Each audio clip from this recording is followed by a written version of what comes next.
അടുത്തത് നമുക്ക് ക്യാൻസറിനെ എങ്ങനെ ഡിറ്റക്റ്റ് ചെയ്യാം അല്ലെങ്കിൽ ക്യാൻസർ എങ്ങനെ ഡയഗ്നോസിസ് ചെയ്യാൻ നോക്കാം. ക്യാൻസറിനെ നമുക്ക് എങ്ങനെയൊക്കെ തിരിച്ചറിയാം, എങ്ങനെയാണ് അതിനെ ഡയഗ്നോസിസ് ചെയ്യാൻ നമുക്ക് നോക്കാം. ആദ്യത്തെ മെത്തേഡാണ് ബയോപ്സി. കുറേ മെത്തേഡുകളുണ്ട് നമുക്ക് ക്യാൻസറിനെ ഡിറ്റക്റ്റ് ചെയ്യാനും അഥവാ ഡയഗ്നോസ് ചെയ്യാനും. ആദ്യത്തെ മെത്തേഡാണ് ബയോപ്സി. രണ്ടാമത്തെ മെത്തേഡാണ് ഹിസ്റ്റോ പത്തോളജിക്കൽ സ്റ്റഡീസ് ഓഫ് ടിഷ്യൂ. മൂന്നാമത്തെ മെത്തേഡാണ് blood and bone marrow test.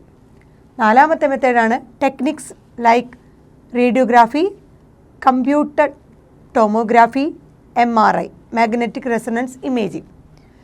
ഇത്രയും മെത്തേഡുകൾ നമുക്ക് ഓരോന്നായിട്ട് നോക്കാം. ആദ്യത്തെ മെത്തേഡ് ബയോപ്സി. സോ ബയോപ്സി എന്ന് പറഞ്ഞു കഴിഞ്ഞാൽ നമുക്ക് സംശയമുള്ള ഏത് ടിഷ്യൂ ആണെങ്കിൽ ഏത് പാർട്ടാണ് നമ്മുടെ ബോഡിയിൽ ക്യാൻസർ ഉണ്ടെന്ന് നമ്മൾ സംശയിക്കുന്ന ഭാഗം, ആ സസ്പെക്റ്റഡ് ആയിട്ടുള്ള ആ ടിഷ്യൂവിനെ നമ്മൾ കട്ട് ചെയ്തു, തിൻ സെക്ഷൻസ് ആയിട്ട് കട്ട് ചെയ്ത് അതിനെ സ്റ്റെയിൻ ചെയ്യുന്നു, കളർ ചെയ്യുന്നു. സ്റ്റെയിൻ ചെയ്ത് അതിനെ മൈക്രോസ്കോപ്പിൻ്റെ അടിയിൽ നമ്മൾ എക്സാമിൻ ചെയ്യുന്നു. ഇതാണ് ബയോപ്സി. ബയോപ്സി എന്ന് പറഞ്ഞു കഴിഞ്ഞാൽ നമുക്ക് ഏത് ഭാഗത്താണ്, ഏത് പാർട്ടിലാണോ ക്യാൻസർ ഉണ്ടെന്ന് നമ്മൾക്ക് സംശയിക്കുന്ന ഭാഗം, അതാണ് സസ്പെക്റ്റഡ് ആയിട്ടുള്ള ഒരു പാർട്ട്. ആ സസ്പെക്റ്റഡ് ടിഷ്യൂവിനെ തിൻ സെക്ഷൻസ് ആയിട്ട് കട്ട് ചെയ്ത് അതിനെ സ്റ്റെയിൻ ചെയ്യുന്നു. സ്റ്റെയിൻ എന്ന് പറഞ്ഞാൽ സംതിങ് കളറിങ് ആയിട്ടുള്ള സ്റ്റെയിൻ ചെയ്ത് അതിനെ മൈക്രോസ്കോപ്പിൻ്റെ അടിയിൽ വെച്ച് നമ്മൾ എക്സാമിൻ ചെയ്യുന്നു എങ്ങനെയാണ് ആ ടിഷ്യൂ എന്നുള്ളത്. അത് പാത്തോളജിസ്റ്റാണ് ചെയ്യണത്. ഇതൊക്കെ ഹിസ്റ്റോ പാത്തോളജിക്കൽ സ്റ്റഡീസിൽ വരുന്നതാണ്. സോ ഒരു പാത്തോളജിസ്റ്റ് ഇതുപോലെ സസ്പെക്റ്റഡ് ആയിട്ടുള്ള ടിഷ്യൂവിനെ തിൻ സെക്ഷൻസ് ആയിട്ട് കട്ട് ചെയ്ത് സ്റ്റെയിൻ ചെയ്ത് മൈക്രോസ്കോപ്പിൻ്റെ താഴെ എക്സാമിൻ ചെയ്യുന്നു, മൈക്രോസ്കോപ്പിൽ വെച്ച് നോക്കുന്നു ഒരു പാത്തോളജിസ്റ്റ്.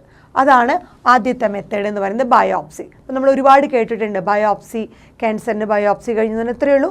നമുക്ക് ഏത് പാർട്ടാണെന്ന് സംശയിക്കുന്നുണ്ടെങ്കിൽ ആ സസ്പെക്റ്റഡ് പാർട്ട് നമ്മൾ തിൻ സെക്ഷൻസ് ആയിട്ട് കട്ട് ചെയ്ത് പാത്തോളജി ലാബിൽ ഈ പറഞ്ഞ സ്റ്റെയിൻ ചെയ്ത് മൈക്രോസ്കോപ്പിൻ്റെ താഴെ അതിനെ എക്സാമിൻ ചെയ്യുന്നു. അതെങ്ങനെ എത്രത്തോളം ഇത് ക്യാൻസറസ് ആണ്, എത്രത്തോളം അതിൻ്റെ ഇൻക്രീസ്ഡ് സെൽ ഗ്രോത്ത് ഉണ്ട് എന്നൊക്കെ നമുക്ക് ചെക്ക് ചെയ്യാൻ പറ്റും. പിന്നെ രണ്ടാമതാണ് histo pathological studies of tissue. Histo pathology എന്ന് പറഞ്ഞു കഴിഞ്ഞാൽ ടിഷ്യൂവിനെ സംബന്ധിച്ചിട്ട് ടിഷ്യൂവിനെ കുറിച്ചുള്ള ഡയഗ്നോസ് ചെയ്യുക, ടിഷ്യൂവിനെ എഫക്റ്റ് ചെയ്യുന്ന ഡിസീസുകളെ കുറിച്ചൊക്കെ ഉള്ള സ്റ്റഡിയാണ് histo pathology. So histo pathology related about tissues ആണ്. ടിഷ്യൂസിനെ കുറിച്ച് ഡയഗ്നോസ് ചെയ്യുക, ടിഷ്യൂസിൻ്റെ ഡിസീസ്, ടിഷ്യൂസിനെ എഫക്റ്റ് ചെയ്യുന്ന ഡിസീസുകളെ കുറിച്ചൊക്കെ തിരിച്ചറിയാനുള്ള ഒരു സ്റ്റഡിയാണ് ഹിസ്റ്റോ പത്തോളജി. സോ രണ്ടാമത്തത് ഹിസ്റ്റോ പത്തോളജിക്കൽ സ്റ്റഡീസ് ഓഫ് ടിഷ്യൂ. ഇതുവഴി നമുക്ക് ക്യാൻസറിനെ ഡിറ്റക്റ്റ് ചെയ്യാം. ബയോപ്സി വഴി ഡിറ്റക്റ്റ് ചെയ്യാം, ഹിസ്റ്റോപത്തോളജിക്കൽ സ്റ്റഡീസ് വഴി ടിഷ്യൂസിൻ്റെ സ്റ്റഡീസ് വഴി നമുക്ക് ഡിറ്റക്റ്റ് ചെയ്യാം. മൂന്നാമത്തെ മെത്തേഡാണ് blood and bone marrow test. ക്യാൻസറിന് വേറൊരു ടെസ്റ്റ് നടത്തുന്നത് നമ്മുടെ ബോഡിയിലുള്ള ബ്ലഡും അതുപോലെ ബോൺ മാരോയും ടെസ്റ്റ് ചെയ്യുന്നു. എന്ത് വേണ്ട? To test for increased cell count. എത്രത്തോളം സെൽ കൗണ്ട് ഇൻക്രീസ്ഡ് ആണ്. നമുക്കറിയാം ക്യാൻസർ എന്ന് പറഞ്ഞാൽ അൺകൺട്രോളബിൾ ആയിട്ട് സെല്ലുകൾ പ്രോലിഫറേറ്റ് ചെയ്യുക, ഗ്രോ ചെയ്യുക, എന്നിട്ടൊരു മാസ് ഓഫ് സെൽസ് ആയിട്ട് മാറുക, ട്യൂമറായിട്ട് മാറുക. സോ അത് നമ്മൾ ബ്ലഡും ബോൺ മാരോയും ടെസ്റ്റ് ചെയ്ത് കഴിഞ്ഞാൽ നമുക്കറിയാൻ പറ്റും ഇൻക്രീസ്ഡ് സെൽ കൗണ്ടുകൾ, എസ്പെഷ്യലി ബ്ലഡ് ക്യാൻസർ, അതാണ് ലുക്കീമിയ. ബ്ലഡ് ക്യാൻസറിനൊക്കെ നമുക്ക് തിരിച്ചറിയാൻ പറ്റുന്നത് ബ്ലഡ് ആൻഡ് ബോൺ മാരോ ടെസ്റ്റുകൾ നടത്തിക്കഴിഞ്ഞാൽ അവിടെ ഇൻക്രീസ്ഡ് സെൽ കൗണ്ട് ഉണ്ടെന്ന് മനസ്സിലായാൽ അതിൻ്റെ അർത്ഥം അത് ലുക്കീമിയ ആണെന്നർത്ഥം. ബ്ലഡ് സെൽസിൻ്റെ കൗണ്ട് കൂടുതലാണെന്നുണ്ടെങ്കിൽ, WBCയുടെ ഒക്കെ കൗണ്ട് കൂടുതലാണെന്നുണ്ടെങ്കിൽ, എല്ലാ RBC WBC എല്ലാം നമ്മുടെ ബോഡിയിൽ ഇത്ര റേഞ്ചിൽ വേണമെന്നുണ്ട്. അതിനേക്കാൾ കുറഞ്ഞാലും കൂടിയാലും നമുക്ക് എന്തെങ്കിലും ഡിസീസ് എന്നർത്ഥം. കൂടുമ്പോഴാണ് നമ്മൾ പറയുന്നത് അൺകൺട്രോളബിൾ ഗ്രോത്ത് ഉണ്ടെന്ന് അർത്ഥം. സോ ആ സെൽ കൗണ്ട് കൂടുക എന്ന് പറഞ്ഞാൽ അത് ക്യാൻസറാണ്. സോ ഇൻക്രീസ്ഡ് സെൽ കൗണ്ട് എന്ന് ഉദ്ദേശിക്കുന്നത് ലുക്കീമിയ, ബ്ലഡ് ക്യാൻസർ പോലത്തെ ഡിസീസുകൾ അങ്ങനത്തെ ക്യാൻസർ തിരിച്ചറിയാനായിട്ട് ബ്ലഡും ബോൺ മാരോ ടെസ്റ്റ് ചെയ്യുന്നു. പിന്നത്തെ ഡയഗ്നോസ്റ്റിക് ആയിട്ടുള്ള അല്ലെങ്കിൽ ഡിറ്റക്ഷൻ എന്ന് പറഞ്ഞാൽ ചില ടെക്നിക്കുകൾ ഉപയോഗിച്ചിട്ടാണ്. ആ ടെക്നിക്സ് എന്ന് പറയുന്നത് കുറച്ച് മോഡേൺ ആയിട്ടുള്ള റേഡിയോഗ്രാഫി, എക്സ്റേ യൂസ് ചെയ്തിട്ട് റേഡിയോഗ്രാഫി നടത്തിയാലും നമുക്ക് ക്യാൻസർ ഉണ്ടോ ഇല്ലയെന്ന് തിരിച്ചറിയാം. അതുപോലെ CT എന്ന് പറഞ്ഞാൽ കമ്പ്യൂട്ടഡ് ടോമോഗ്രാഫി, അതും ഒരു ടെക്നിക്കാണ്, പുതിയ ടെക്നിക്കാണ്. പിന്നെ MRI, നമ്മൾ കുറേ കേട്ടിട്ടുണ്ട് MRI സ്കാൻ എന്നൊക്കെ പറഞ്ഞത്. സോ MRI എന്ന് പറഞ്ഞാൽ മാഗ്നറ്റിക് റെസൊണൻസ് ഇമേജിംഗ്. നമുക്ക് ഈ പറഞ്ഞ റേഡിയോഗ്രാഫി, CT സ്കാൻ എന്നൊക്കെ നമ്മൾ CT MRI സ്കാൻ എന്നൊക്കെ പറയും. CT എന്ന് പറഞ്ഞാൽ computed tomography, MRI magnetic resonance imaging. So radiography, CT, അതായത് CT സ്കാൻ, MRI, ഈ ടെസ്റ്റുകളൊക്കെ ടെക്നിക്കുകളൊക്കെ നമ്മൾ ചെയ്യുന്നത് നമുക്ക് ഇൻറ്റേർണൽ ഓർഗൻസ്, നമ്മുടെ ബോഡിയിലെ ഇൻറ്റേർണൽ ഓർഗൻസിൽ ക്യാൻസർ ഉണ്ടോ എന്ന് ഡിറ്റക്ട് ചെയ്യണം. So detect cancer of internal organs, നമ്മുടെ ബോഡിയിലെ ഇൻറ്റേർണൽ ഓർഗൻസിൽ ഏതെങ്കിലും ക്യാൻസർ ഉണ്ടോ എന്ന് തിരിച്ചറിയാനായിട്ട് ഡിറ്റക്ട് ചെയ്യാൻ വേണ്ടി യൂസ് ചെയ്യുന്ന ടെക്നിക്കുകളാണ് റേഡിയോഗ്രാഫി, കമ്പ്യൂട്ടർ ടോമോഗ്രാഫി അഥവാ CT, MRI, magnetic resonance imaging. ഇത് മൂന്നും ചെയ്യുന്നത് എന്തിനു വേണ്ടിയിട്ടാണ്? ഇൻറ്റേർണൽ ഓർഗൻസിന് ക്യാൻസർ ഡിറ്റക്ട് ചെയ്യാൻ വേണ്ടിയിട്ടാണ്. സോ നമ്മുടെ അതിൽ CT, computer tomography, CT scan എന്ന് പറയുന്നത് അവിടെ എന്താ ചെയ്യണേ? ദേ യൂസസ് എക്സ്റേയുടെ സഹായത്തോടു കൂടി ടു ജനറേറ്റ് 3 ഡയമെൻഷണൽ ഇമേജ്. എക്സ്റേയുടെ സഹായത്തോടു കൂടി യൂസിങ് എക്സ്റേ 3 ഡയമെൻഷണൽ ഇമേജ് എന്തിൻ്റെ? Of internals of N object. Internal object നമ്മൾ ഇൻറ്റേർണൽ ഓർഗൻസിൻ്റെ എന്താണ് ചെയ്യേണ്ടത്? 3 ഡയമെൻഷണൽ ഇമേജ് ജനറേറ്റ് ചെയ്യാൻ പറ്റും. എന്തിൻ്റെ വഴി? CT സ്കാൻ വഴി. സോ എക്സ്റേയുടെ സഹായത്തോടു കൂടി നമ്മുടെ ഇൻറ്റേർണൽ ഒബ്ജക്റ്റ് അല്ലെങ്കിൽ ഇൻറ്റേർണൽ ഓർഗൻസിൻ്റെ 3 ഡയമെൻഷണൽ ഇമേജ് ക്രിയേറ്റ് ചെയ്യാനായിട്ട് CT അതൊരു ടെക്നിക്കാണ്. നമ്മുടെ ക്യാൻസർ അത്രയും 3 ഡയമെൻഷനിൽ കാണിക്കുമ്പോൾ നമുക്ക് ക്യാൻസർ ഉണ്ടോ ഇല്ലയെന്ന് കറക്റ്റായിട്ട് ഐഡൻറ്റിഫൈ ചെയ്യാൻ പറ്റും. അത് ഇൻറ്റേർണൽ ഓർഗൻസുകൾക്ക്. ഇനി അതുപോലെ MRI, magnetic resonance imaging. MRI എന്ന് പറയുന്നത് ഇതുപോലെ ദേ use A strong and magnetic field. MRI ചെയ്യുന്നത് സ്ട്രോങ് മാഗ്നറ്റിക് ഫീൽഡും നോൺ അയണൈസിങ് റേഡിയേഷൻസും വെച്ചിട്ടാണ്. എങ്ങനെയാണ് MRI സ്കാൻ യൂസ് ചെയ്യുന്നത്? എന്ത് വെച്ചിട്ടാണ്? നമ്മുടെ എക്സ്റേ വെച്ചിട്ടാണ് CT സ്കാൻ ചെയ്തത്. എന്നിട്ട് 3 ഡയമെൻഷണൽ ഇമേജ് ഇൻറ്റേർണൽ ഓർഗൻസ് അല്ലെങ്കിൽ ഒബ്ജക്റ്റിൻ്റെ ക്രിയേറ്റ് ചെയ്യാൻ പറ്റുന്നു. MRI ആണെങ്കിൽ അവിടെ യൂസ് ചെയ്യുന്നത് സ്ട്രോങ് മാഗ്നറ്റിക് ഫീൽഡും അതുപോലെ നോൺ അയണൈസിങ് റേഡിയേഷൻസുമാണ്. നോൺ അയണൈസിങ് റേഡിയേഷൻസും അതുപോലെ സ്ട്രോങ് മാഗ്നറ്റിക് ഫീൽഡിൻ്റെ സഹായത്തോടെ വളരെ കൃത്യതയോടുകൂടി ആക്യുറേറ്റ് ആയിട്ട് ഡിറ്റക്ട് ചെയ്യാൻ പറ്റും. എന്ത്? Pathological and physiological changes in the living tissue. ഒരു ലിവിങ് ടിഷ്യൂവിൽ, ജീവനുള്ള ഒരു ലിവിങ് ടിഷ്യൂവിൽ നമുക്ക് ഈ സ്ട്രോങ് മാഗ്നറ്റിക് ഫീൽഡും നോൺ അയണൈസിങ് റേഡിയേഷൻസും വെച്ചിട്ട് വളരെ കൃത്യമായിട്ട് നമുക്ക് ഈ ലിവിങ് ടിഷ്യൂവിൽ എന്ത് ഐഡൻറ്റിഫൈ ചെയ്യാൻ പറ്റും? ആ ടിഷ്യൂവിൻ്റെ പാത്തോളജിക്കൽ ആൻഡ് ഫിസിയോളജിക്കൽ ചേഞ്ചസ്, അതിൻ്റെ ടിഷ്യൂവിന് എന്തെങ്കിലും ചേഞ്ചസ് ഉണ്ടോ, ആ ടിഷ്യൂവിന് എന്തെങ്കിലും അബ്നോർമൽ ആയിട്ടുള്ള ഗ്രോത്ത് ഉണ്ടോ, അതാണ് പാത്തോളജിക്കൽ ആയിട്ടുള്ള സ്റ്റഡീസ്. അതുപോലെ അതിൻ്റെ മെക്കാനിസത്തിൽ എന്തെങ്കിലും വ്യത്യാസമുണ്ടോ, ഫിസിയോളജിക്കൽ ചേഞ്ച്.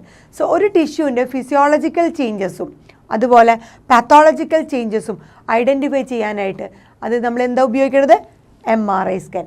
അതെങ്ങനെ യൂസ് ചെയ്യുന്നത്? With the help of strong magnetic field, magnetic ഫീൽഡിൻ്റെയും നോൺ അയണൈസിങ് റേഡിയേഷൻ്റെയും സഹായത്തോടു കൂടി ഇൻറ്റേർണൽ അല്ലെങ്കിൽ ലിവിങ് ടിഷ്യൂവിൻ്റെ പാത്തോളജിക്കലും അല്ലെങ്കിൽ ഫിസിയോളജിക്കലുമായിട്ടുള്ള ചേഞ്ചസ് വളരെ കൃത്യമായിട്ട് ആക്യുറേറ്റ് ആയിട്ട് ഡിറ്റക്റ്റ് ചെയ്യാൻ പറ്റും. ഇത്രയും ആണ് നമ്മൾ പറഞ്ഞത് biopsy, histopathological studies of tissues, അതുപോലെ blood and bone marrow test എന്തിനു വേണ്ടിയിട്ടാണ്? ഇൻക്രീസ്ഡ് സെൽ കൗണ്ട് ഐഡൻറ്റിഫൈ ചെയ്യാൻ, ലുക്കീമിയ പോലത്തെ. അതുപോലെ ചില ടെക്നിക്സുകളും ക്യാൻസർ ഡിറ്റക്ട് ചെയ്യാനായിട്ട് യൂസ് ചെയ്യുന്ന റേഡിയോഗ്രാഫി, എക്സ്റേ വെച്ചിട്ട്, അതുപോലെ CT, കമ്പ്യൂട്ടർ ടോമോഗ്രാഫി, MRI. അതിൽ CTയിൽ യൂസ് ചെയ്യുന്ന എക്സ്റേയുടെ സഹായത്തോടു കൂടി ഇൻറ്റേർണൽ ഓബ്ജക്റ്റിൻ്റെ 3 ഡയമെൻഷണൽ പിക്ചർ അല്ലെങ്കിൽ നമുക്ക് അതിൻ്റെ ഒരു ഇമേജ് ക്രിയേറ്റ് ചെയ്യാൻ പറ്റും. അതുപോലെ MRI ആണെങ്കിൽ സ്ട്രോങ് മാഗ്നറ്റിക് ഫീൽഡും നോൺ അയണൈസിങ് റേഡിയേഷൻസിൻ്റെ സഹായത്തോടു കൂടി ലിവിങ് ടിഷ്യൂവിൻ്റെ pathological and physiological changes detect ചെയ്യാൻ പറ്റും. ഈ പറഞ്ഞ റേഡിയോഗ്രാഫി, CT, MRI ഒക്കെ എന്താണ്? ഇൻറ്റേർണൽ ഓർഗൻസിൻ്റെ ക്യാൻസർ ഡിറ്റക്ട് ചെയ്യാനായിട്ട് യൂസ് ചെയ്യുന്നതാണ്. അടുത്ത മെത്തേഡാണ് ആൻറ്റിബോഡീസ്. ക്യാൻസർ ഡിറ്റക്ട് ചെയ്യാനുള്ള അടുത്ത മെത്തേഡാണ്, 5ാമത്തേതാണ് ആൻറ്റിബോഡീസ്. ആൻറ്റിബോഡീസ് വെച്ചിട്ട് നമുക്ക് ക്യാൻസർ ഡിറ്റക്ട് ചെയ്യാൻ പറ്റും. So antibodies against cancer specific antigen. So cancer specific ആൻറ്റിജൻസിന് അഗെയിൻസ്റ്റ് ആയിട്ടുള്ള ആൻറ്റിബോഡീസ്, അതിൻ്റെ സഹായത്തോടു കൂടി ചില സർട്ടൻ സ്പെഷ്യൽ ടൈപ്പ് ക്യാൻസറുകളെ നമുക്ക് ഡിറ്റക്ട് ചെയ്യാം. സോ ആൻറ്റിബോഡീസിൻ്റെ സഹായത്തോടെ, എങ്ങനത്തെ ആൻറ്റിബോഡീസാണ്? Specific antigen, cancer specific antigens ഉണ്ട്. ആ ക്യാൻസർ സ്പെസിഫിക് ആൻറ്റിജൻസിന് എഗെയിൻസ്റ്റ് ആയിട്ടുള്ള ആൻറ്റിബോഡീസ് വെച്ച് ചില സർട്ടൻ ക്യാൻസറുകളെ ഡിറ്റക്റ്റ് ചെയ്യാൻ പറ്റും. 6ാമത്തെ മെത്തേഡാണ് techniques of molecular biology. So എന്തൊക്കെ മോളിക്കുലാർ ബയോളജിയുടെ ടെക്നിക്സാണ് യൂസ് ചെയ്യാൻ പറ്റുക? അത് ആ ടെക്നിക്ക് മോളിക്കുലാർ ബയോളജിക്കൽ ടെക്നിക്ക് വെച്ചിട്ട് എന്ത് ചെയ്യാൻ പറ്റും? നമുക്ക് ചില പെർട്ടിക്കുലർ ജീനുകൾ നമ്മുടെ ബോഡിയിൽ ഐഡൻറ്റിഫൈ ചെയ്യാൻ പറ്റും. So detect genes in individual with inherited susceptibility to certain cancer. ചില ഫാമിലിയിലൊക്കെ ക്യാൻസർ ഒരു പാരമ്പര്യമായിട്ട് കാണുന്നത്. ചിലർക്ക് സ്ഥിരമായിട്ട് ആ ഒരു ഫാമിലിയിൽ സ്ഥിരമായിട്ട് ഒരുപക്ഷെ നമ്മുടെ യൂട്രസിന് ക്യാൻസർ വരാം, അല്ലെങ്കിൽ ലങ്സിന് ക്യാൻസർ വരാം, അല്ലെങ്കിൽ ബ്രസ്റ്റിന് ക്യാൻസർ വരാം. അതുപോലെ പല ഭാഗങ്ങളിൽ സ്ഥിരമായിട്ട് ആ ഒരു ഫാമിലിയിൽ ഒരു ഇൻഹെറിറ്റഡ് ആയിട്ട് ക്യാൻസർ കാണുന്ന ഒരു ഇതുണ്ട്. സോ അതാണ് ഇവിടെ പറയുന്നത്. മോളിക്കുലർ ബയോളജിയുടെ ടെക്നിക്സിൽ വെച്ച്, മോളിക്കുലർ ബയോളജി എന്ന് പറഞ്ഞാൽ നമ്മുടെ DNA സോ അതിൻ്റെ ടെക്നിക്കുകൾ വെച്ചിട്ട് നമുക്ക് എന്ത് ചെയ്യാൻ പറ്റും? ഇൻഹെറിറ്റഡ് ആയിട്ടുള്ള, നമുക്ക് വരാൻ സാധ്യതയുള്ള നമ്മുടെ ഫാമിലിയിൽ ബാക്ക്ഗ്രൗണ്ടിൽ ആർക്കെങ്കിലും ക്യാൻസർ ഉണ്ടെങ്കിൽ നമുക്ക് ആ സാധ്യതയുള്ള ക്യാൻസറിന് കാരണക്കാരായ ജീനുകളെ ഐഡൻറ്റിഫൈ ചെയ്യുക. അതാണ് ടെക്നിക്സ് ഓഫ് മോളിക്കുലർ ബയോളജിയിൽ നമ്മൾ പറയുന്നത്. സോ മോളിക്കുലർ ബയോളജിയിലെ ടെക്നിക്സ് വെച്ചിട്ട് നമുക്ക് മുൻകൂട്ടി അറിയാൻ പറ്റുകയാണ്. അതായത് ഈ ഫാമിലിയിൽ ഇങ്ങനെ ഒരു ഹിസ്റ്ററി ഉണ്ട് എന്നുണ്ടെങ്കിൽ ആ ടൈപ്പ് ക്യാൻസർ വരാനായിട്ട് ആ ജനറേഷനിലുള്ള ആൾക്കാർക്ക് സാധ്യത കൂടുതലാണ്. അത് തിരിച്ചറിഞ്ഞുകൊണ്ട് ഒരുപാട് വാർണിങ്ങൾ, അങ്ങനെ ക്യാൻസറിന് കാരണക്കാരനാവുന്ന അങ്ങനത്തെ കാർസിനോജൻസിനെ സ്പെഷ്യലായിട്ട് നമ്മൾ അവോയ്ഡ് ചെയ്യാം. So to detect genes in individuals with inherited susceptibility, inherited ആയിട്ട് വരുന്ന നമുക്ക് സംശയമുള്ള ചില type cancer, to certain cancer, ആ ഫാമിലിയിൽ കാണപ്പെടുന്ന ഇൻഹെറിറ്റഡ് ആയി വരുന്ന നമുക്ക് സംശയം തോന്നുന്ന അങ്ങനത്തെ ചില ക്യാൻസറുകളിലെ ജീനുകളെ തിരിച്ചറിയുക. ആ ഫാമിലിയിലുള്ള അങ്ങനത്തെ അതിന് കാരണക്കാരാവുന്ന ജീനുകളെ ഇപ്പോഴുള്ള ജനറേഷനിൽ തിരിച്ചറിയുക. എന്നിട്ട് എന്ത് ചെയ്യും? ഐഡൻറ്റിഫിക്കേഷൻ ഓഫ് സച്ച് ജീൻസ്, അങ്ങനത്തെ ജീനുകൾ തിരിച്ചറിഞ്ഞു കഴിഞ്ഞാൽ വിച്ച് പ്രീഡിസ്പോസ് ആൻ ഇൻഡിവിജ്വൽ, ആ ഇൻഡിവിജ്വലിന് ടു സെർട്ടൻ ക്യാൻസർ, ആ പെർട്ടിക്കുലർ ഇൻഡിവിജ്വലിന് ഇതുപോലത്തെ ഒരു ക്യാൻസറിന് കാരണക്കാരനാവുന്ന ഒരു ജീൻ അവരുടെ ബോഡിയിലുണ്ടെന്ന് തിരിച്ചറിയുകയാണെങ്കിൽ that may be helpful in prevention of such type of cancer. ഏത് ടൈപ്പ് ക്യാൻസർ ആണോ ആ ഫാമിലിയിലുള്ളത് അതിന് കാരണമാകുന്ന ഏത് ജീനാണ് എന്ന് തിരിച്ചറിഞ്ഞു കഴിഞ്ഞാൽ ആ ക്യാൻസർ തടയാനായിട്ട് ആ പെർട്ടിക്കുലർ ഇൻഡിവിജ്വലിന് ഒരുപാട് സഹായകമാകും. അതിന് ഒരുപാട് പ്രിക്കോഷൻസ് എടുക്കാം. സോ സച്ച് ഇൻഡിവിജ്വൽസ് ആർ, അങ്ങനത്തെ ഇൻഡിവിജ്വൽസിനെ നമ്മൾ ആൾക്കാരെ എന്ത് ചെയ്യും? അഡ്വൈസ് ചെയ്യും to avoid exposure to particular carcinogen. ഏത് ടൈപ്പ് ക്യാൻസർ ആണോ ആ ക്യാൻസറിന് കാരണക്കാരാവുന്ന കാർസിനോജൻസ് അവോയ്ഡ് ചെയ്യാനുള്ള അഡ്വൈസ് കൊടുക്കുന്നു. ടു വിച്ച് ദേ സസെപ്റ്റബിൾ, ഏത് ടൈപ്പ് ക്യാൻസർ ആണോ ആ ഫാമിലിയിൽ വരുന്നത്, എങ്ങനെയാണോ ഇൻഹെറിറ്റഡ് ആയിട്ടുള്ള ഒരു ചാൻസ് ഉള്ളത്, ആ ക്യാൻസറിന് കാരണക്കാരായുള്ള ജീനുകൾ ഐഡൻറ്റിഫൈ ചെയ്ത് കഴിഞ്ഞാൽ ആ ഇൻഡിവിജ്വലിന് നമുക്കൊരു വാർണിംഗ് കൊടുക്കുന്ന പോലെയാണ്. ഇങ്ങനത്തെ ഒരു കാർസിനോജൻസ് ഒക്കെ നിങ്ങൾ ഒഴിവാക്കുകയാണെങ്കിൽ ഈ ടൈപ്പ് ക്യാൻസറുകൾ നിങ്ങൾക്ക് വരാനുള്ള സാധ്യത കുറവായിരിക്കും.